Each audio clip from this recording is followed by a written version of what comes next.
Okay, batting out of order. Batting out of order is a problem we encounter at every and all level, from Little League up through Men's League. And more often than not, the umpires improperly handle the call. So let's take a couple minutes to go over some situations for batting out of order. So, a batter who fails to bat in sequence is an improper batter. If an improper batter completes his at bat and continuous action ends, he becomes the proper batter if there is a subsequent pitch or play. Meaning, okay, I stop right here. Meaning,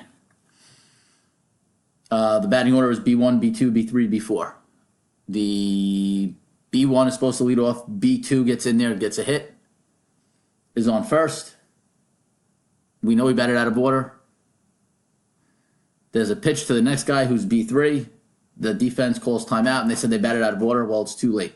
They have to do it before the next subsequent pitch or post-continuous action play.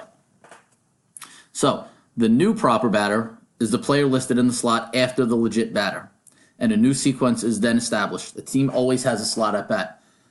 So, even though they skipped a batter, all that happens is he loses his turn at bat. The next time through the order, through the regular batting order, he comes to bat again.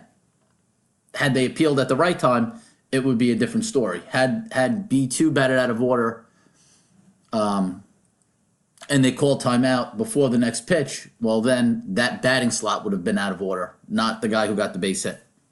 So back to the slide. An umpire cannot suggest or indicate that a batter is improper, and the offense cannot appeal its own error, but the offense can change batters. Only the defense can appeal that a batter has batted out of order. So, let's say B2 is scheduled to be up, but B3 gets in the batter's box. B2 takes ball one, ball two. Now the defense realizes that the wrong guy is up. Well, since it's still in that same spot in the batting order, they can just replace the batters, and he picks up with the same count. Okay, if the defense appeals too early. If the defense appeals batting out of order before an improper batter completes his at-bat, the offense recognizes its own error. The proper batter can simply assume both his position in the batter's box and the count. It's essentially a correctable error.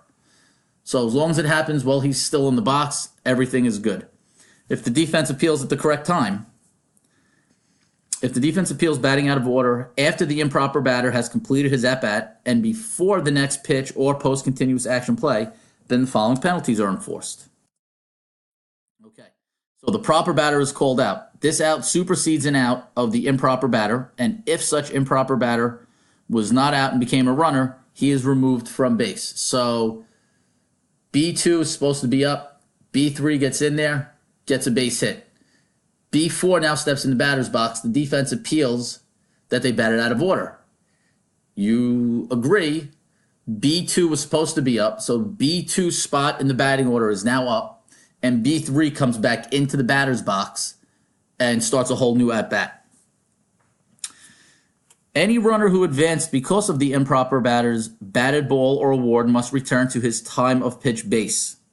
Any runner who advanced for some other reason, wild throw, pickoff, balk, is allowed to advance.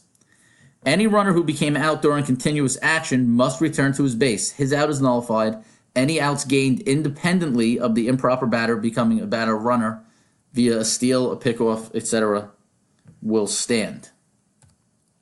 Now, if the defense appeals too late, if the defense appeals batting out of order after an improper batter has completed his at-bat and after a pitch or post-continuous action play, the improper batter has become the proper batter, and he thereby resets the sequence. So like I was saying before, B3 is scheduled to hit, B4 leads off, gets a base hit, B5 steps in there, they attempt to pick off on B4, he's safe, well, there's your play. Now the defense appeals that they batted out of order. Well, it doesn't matter. It doesn't matter. Now the order has been reset. B4 got in there. He was now a proper batter. By the pickoff attempt, B5 is now up.